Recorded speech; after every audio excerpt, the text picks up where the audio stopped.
Congratulations on having such an amazing brand that is making a difference in kids' footwear. Yes. So, Satyajit, tell me that with Aretto, you are addressing a very niche problem in children's footwear. You know, it's a thing that every parent thinks about. Ki tomorrow they're going to grow up, and then their clothes and shoes are going to be thrown away, and they're growing every minute. So, what was the thought that drove you to build Aretto? Okay, so like I said, so I thought, and everybody about kids footwear thinks it's a niche problem, but it's actually a worldwide problem.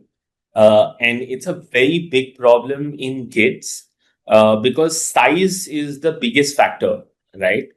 Right. So how I thought about it and how I looked at it was there are large brands, the Nikes of the world and the Adidas of the world and the Reeboks of the world, right?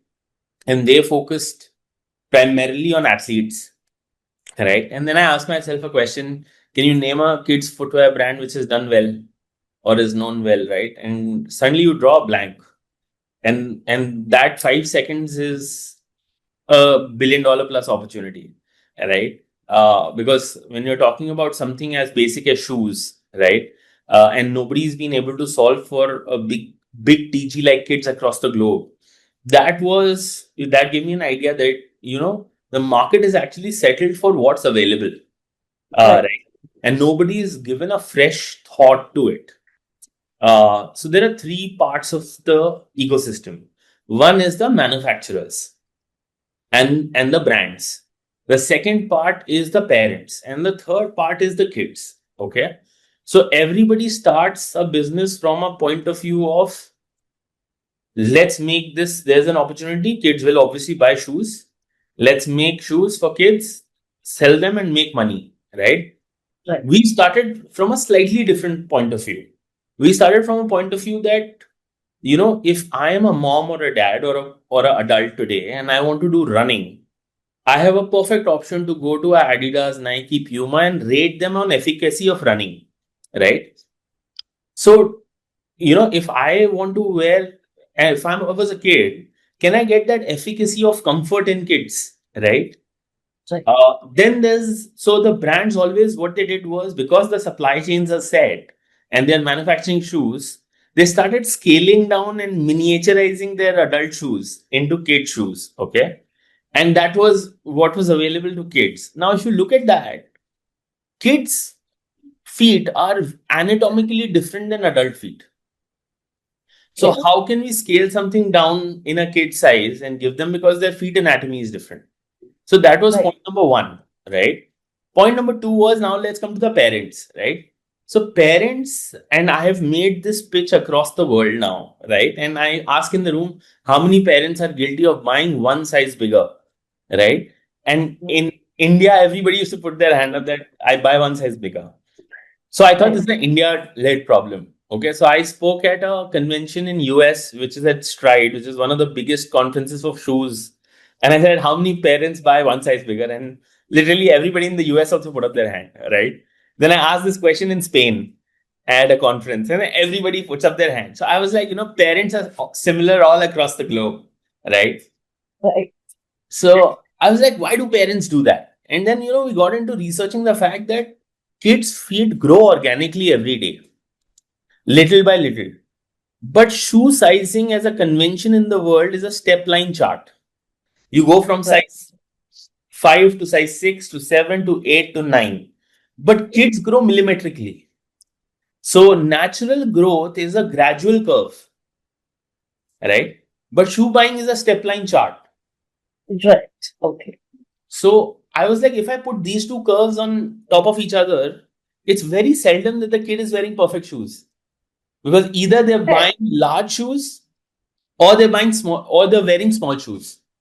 It's a period in between where they're wearing perfectly fitted shoes. Now Okay. I'm like, okay, everybody can't be, optimizing for cost, right? Yes. Uh, Because there are people who have affordability at every level, right? So what I thought was this was a psychological thing that people don't optimize for cost. They optimize for value, right? Now value is driven by period of usage.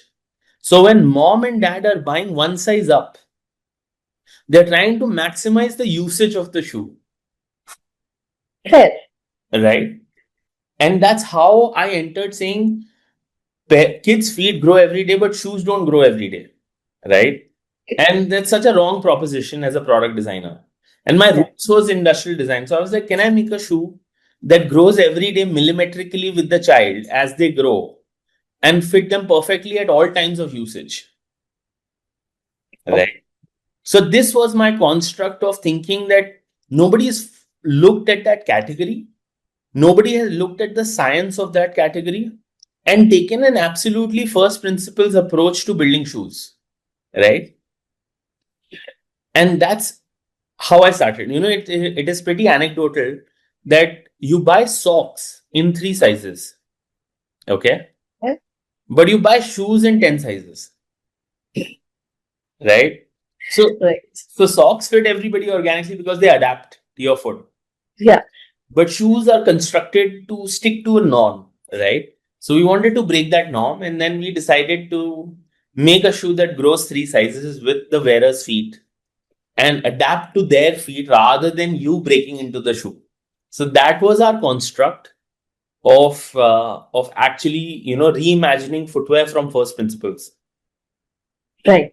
Now tell me that you are getting into something that needs practice, that needs education, that needs you explaining the parents that this is how it Yeah, works, this is how, and plus there is also the factor that parents think of it as something that the kid can use for a longer time, but when it comes to the kids, they would want something that looks interesting. correct. So how are you bridging these gaps when it comes to consumers? I love this question. Okay, so I love this question because this is asked to me so many times that I have I've l- l- I've elongated the period of time of usage. Okay. So that Right. would hit my repeatability, that would hit my boringness for the kid, etc. But Right. let's forget that you are Debolina and I'm Satyajit for a minute. Okay. Okay. Let's say you're a mom and I'm your child, right? You've Okay. gone and taken me to buy shoes, right? Yeah. Now, as a mother, you have forced me to buy one size bigger or sometimes Yes. two size bigger.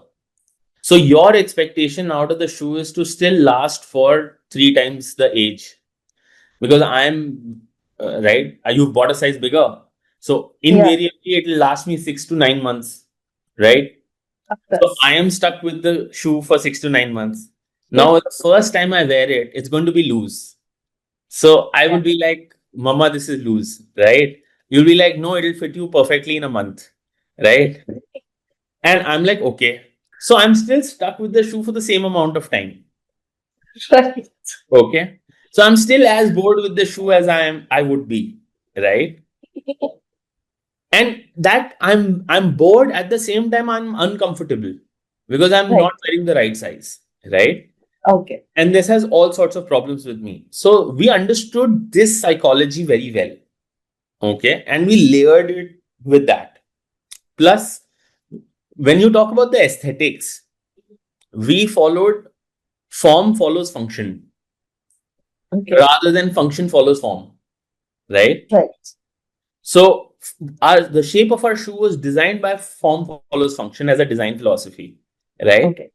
And we took that and we said, okay, the cleanest looking shoe is the typical sneaker that an Adidas or a Nike would have or Air Force One. And the Yeah. most crazy looking shoe out there is easy, right? Where do we fall in the spectrum of the most differentiated looking versus the most conventional looking, right? And Right. we placed ourselves on that graph. And Okay. we were like, can we create a differentiated silhouette of the shoe? And if we can create a silhouette, can we own that silhouette?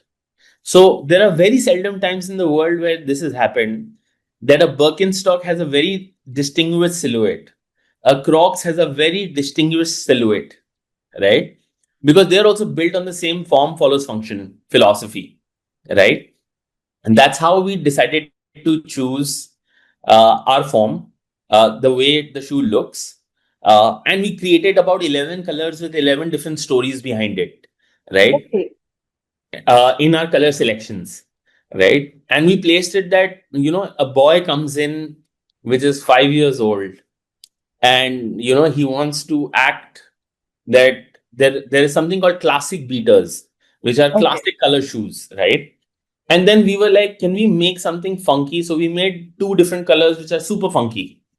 So we actually segmented the audience and the kids based on usage, based on the type of personality they would have, and then back ended them with stories of that color development. Like the most recent one being Pixel in our collection. So, Pixel collection for us was pixelation coming together on a shoe, right? So, merging of two colors in a pixelated format, right? And then we translated that story on to our shoe, and we called one of our best-selling shoes Dune, which was which was actually inspired from a desert look, right? And that's how we build those stories to actually communicate it to your users. Okay. Now that we have your customer base and consumer base sorted, let's come to how you reach your Yeah, customer. Yeah. So what is your marketing approach or media mix look like? It is mostly digital as far as I know. But yeah. how have you managed to go out across India, reaching out to your customers? Okay, perfect. So early on, we realized that our product and any product in the kids space.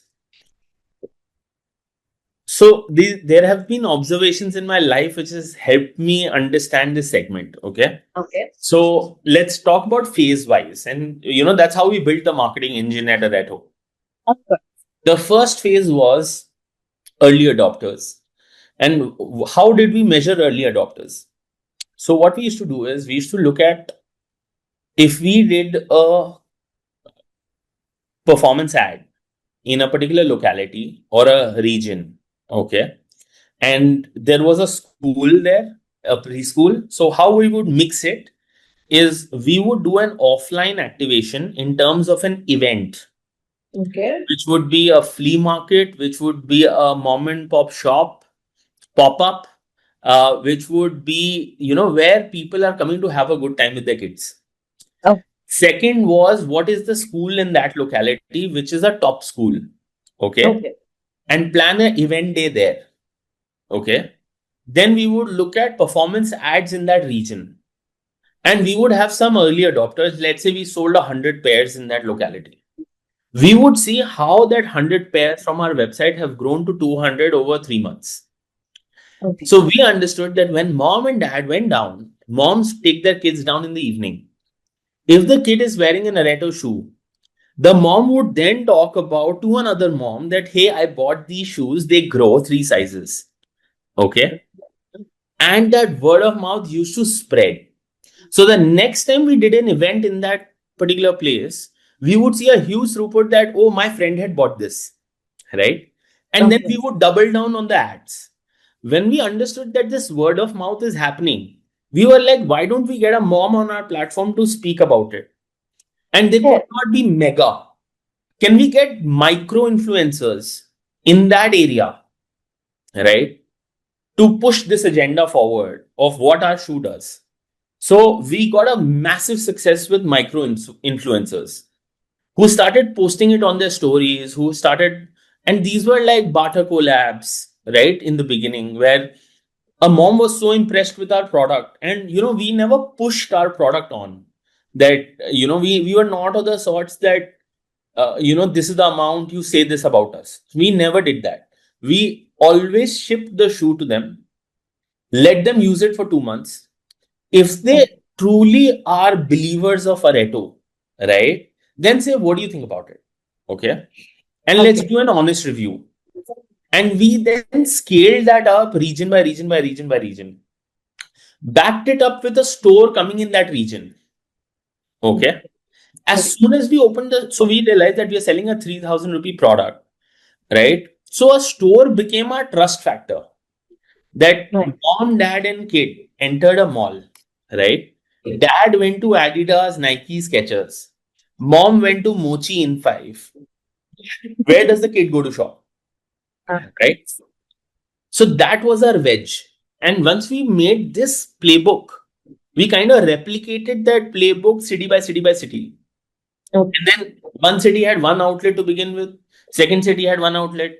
Then, as soon as we reached the fourth outlet in a new city, we started opening the second outlet in the same city and then replicated this model. Right. Today, we have 9 stores or touch points in Pune. Right. We have about 9 in Bangalore. Right. And that's what we did city by city by city. And we saw that because of a store coming into place, our online sales also started growing because the trust in the brand was much higher. Right. Right. And that's how we still do events, we still do school activations in new markets, right? So the education piece starts from a conversation, Okay. and then the serviceability happens through our store, right? Okay. And that has worked as a system for us initially. Now we've gone to, then we started seeing that mega influencers started buying our products organically. So we followed the same suit. We called them up after 3 months saying, "Are you happy with our product?" Right? And the biggest one has been, and it is the most underrated, is CRM. Right? A lot of the times, moms don't know what shoes their size, what shoe size their kid is. Right? And figuring that out is a journey in itself. So we followed the Zappos.com book, right? If you heard about Zappos.com, it was the biggest .com, which was bought over by Amazon, which had a great CRM service because people could figure out their size. So we read that book, we got inspired, we created a huge department for CRM. We call it CLOSE. It's called Customer Love, Obsession, Systems and Experiences. Okay. So how do you keep your customers close, right? So I used to personally listen to calls. I still do on every Saturday, right? Where we listen to what problems customers are having. Are we delayed? That's Right. how we operate. So we listen to our customer. Whatever they are saying, we don't take it on. We actually take it on face value that they must be right if they're saying this, right? And then kind of double down from solving those problems. And then, the boring stuff is you hear that, but you action things back end, right? So Right. that has worked. Then podiatrists were another trust factor that came in. So we had podiatrists who are doctors of feet. Right. So they started contacting us that we are podiatrists, but in India, podiatrist was not given its place, right? And they were so happy. Some of them were so happy that you are talking about this at such an early stage, because human body is like a car. If you don't service it well in the first 10 years, you're going to have problems when you're 40, right? So that whole thing started, and the macro factor that has helped us is awareness on crates as a category, right? Yeah. the that category got because of millennial parents and how they involved they are with their children, and they want the best for their children. They started actually reading about every part of the body which should be in sync. So the food that they eat, the clothes that they wear, the footwear that they're wearing, their cognitive health, and that has kind of tailwinded us, right? To kind of massively break this category, because and the third part and the final piece is the economics, right? The economics has to work. See, for any other retailer or any other big shoe brand, their focus is so large on adults and women, and not even women, actually adults, men's category, the bigger brands, that they don't even focus on the kids category because they don't even have space to keep the shoes in the back store, right? Because of the size of the store. And we understood that and caught on to those things, and evolved into servicing. Plus, we convert 16 sizes into 6 sizes, right? So our inventory is 1/3, but our throughput is +3, right? Yes. So the economics worked out there very well for us. So that's how we've been able to scale so rapidly across the years. If you could share some numbers about the scale. So currently, we've grown about 3x every year from the last year, right? And it's largely been 3.5 years, 4 years now, right, for us. And very quickly we are aiming to grow in.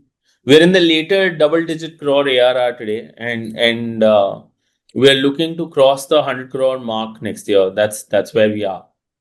And all the best for that. But tell me something that when it comes to regional brands or smaller brands, it is shows like Shark Tank that help you with maybe not revenue growth but visibility.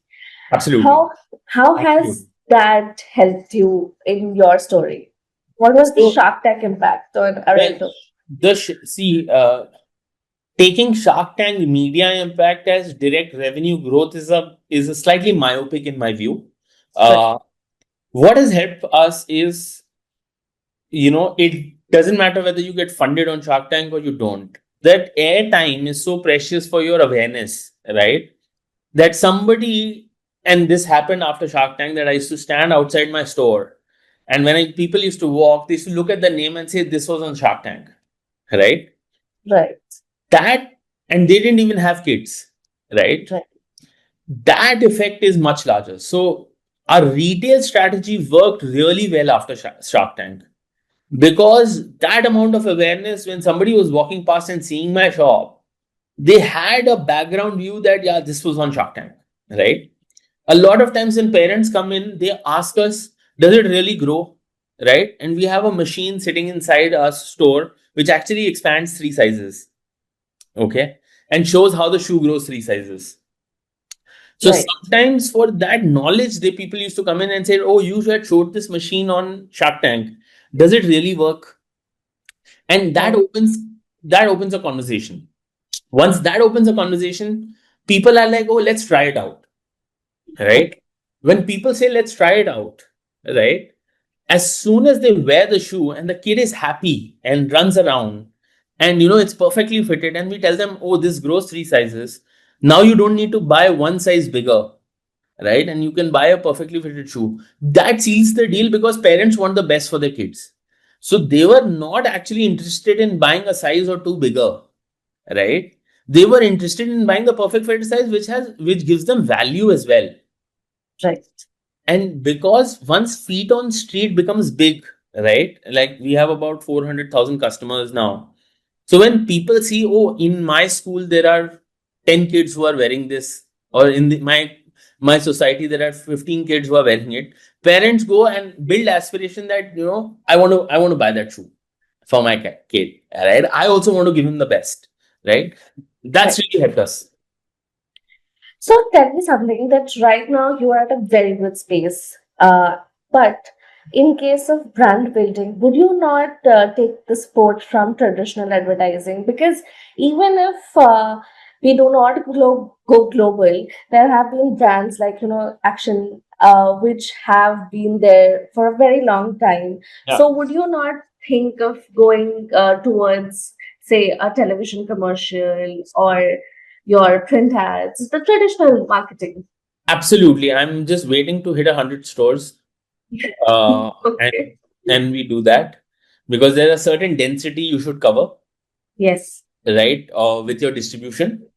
And Right. once you are able to cover that distribution, I think it's the best way going forward, of mass media, and we will definitely go there. It's something on the charts. We are going global also. We're just starting UAE and Saudi Arabia, and then US, because a lot of parents from US have actually come and seen that, because we are patented globally. So we own this patent in India, US, China, Japan, Right. Europe. So a lot of parents actually reach out to us saying, "Hey, can I get the shoe in the US?" Hey, and that traction has been very promising. Right. Also, That, also you spoke about marketing. I feel the best marketing is done when the product speaks for itself, of right? course. And if it's a differentiated product, you have so much more points to talk about, right? In itself. And if you are able to, like, my trifecta is three. One is product, second is distribution, and third is brand, right? If you've got a right product, you've got enough distribution, right? and you have focus on your brand to speak about what kind of parents are buying your product. So we always call our TG the backbenchers. Okay. So they think what they think, they do what they do, and they love to think outside the box, right? And parents like those actually push their kids to try new things, right? Which are the next gen, right? And Right. that's how we've kind of seeded this. And a lot of our audience is so well informed, right? They're so Yeah. well informed. uh they actually ask why, right? And the ask why is our brand line, right? We ask this Yeah. question ourselves to the footwear community, that why do kid shoes need to be this way? And that plug of ask why that comes from our customers is something that keeps us going. So when parents come into our shop, when they say, do you have anything for adults, they don't just ask, do you have a size in my size? They're asking, what do you have different for me, right? So they want our brand to be positioned that they do differentiated things, and Right. that's the core ethos of our brand. Got it. Last but not the least, Yeah. so in terms of the next phase of growth for Aretto, you Yeah. spoke about how you want to go global. But what about new products? And like you said, that parents are already coming and asking for some things for themselves. So do you plan to go into that? Yes, I'm wearing the adult version of Aretto, but but we never, as a company, never speak about what's next. What we Okay. do is highly patented, and we have a design center and we build a lot of new product lines. Uh, Okay. but we feel the question that we are asking is, you might have heard this line: you have to break into a shoe, right? Yes. Yes. Why doesn't the shoe break into you, Fair. right? So Right. so that's our next question, right?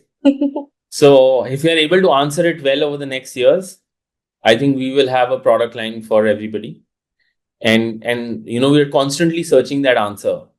Right. So for us, it's not about, we figured out distribution, we've figured out supply chain. Let's just launch five random products, right, and increase our revenue. I don't think we are centered around a brand like that. For Okay. us, it is very important to understand the nuances of everyday living of an adult, and can we have some answers to those nuances, right? And if we have the answer, we would definitely go into that particular zone. So going forward, where I feel Longtail as a company, we figured out that you know kids love our current product. We don't have an answer yet for open footwear. Uh, Right. because that would complement our TG already. Uh, Yes. we also, a lot of parents asked us some questions after we launched our first product, and we thought those questions were very valid. We built some great answers on that, and that's our next launch, where we're introducing Velcro and laces, which is launching next month. And yeah, and soon we will also look at the next year, focusing on that, and adults is on the cards at some point of time. But our cycle is not based on seasons. It's not based on the fact that, oh, what are we doing this season? I think that's a very small question. And Yes. we take out new colorways and new stories, but as a product design and innovation company, right, we work on products for a minimum of 16 months to actually say that, if even if we make a product or a technology in 6 to 8 months, we actually test it out for 6 to 8 months before we launch, right? That because I think the shoe business is very unforgiving, right? If your first time fit is wrong, right, it's very hard for me. No amount of CAC can get you back. Okay, so you have to crack it first time right. You can't fail fast in this business. Failing fast in this business puts you out of business. So Right. so we follow the philosophy of getting it first time right. And that's as a company philosophy we follow, that if you're going to do something, going to do it 110%, especially on the product side of things, right? uh, Right. that's how we've built ourselves. That's amazing. And this is a very lovely story. Also, I think I should take that picture of you with the shoe as my thumbnail.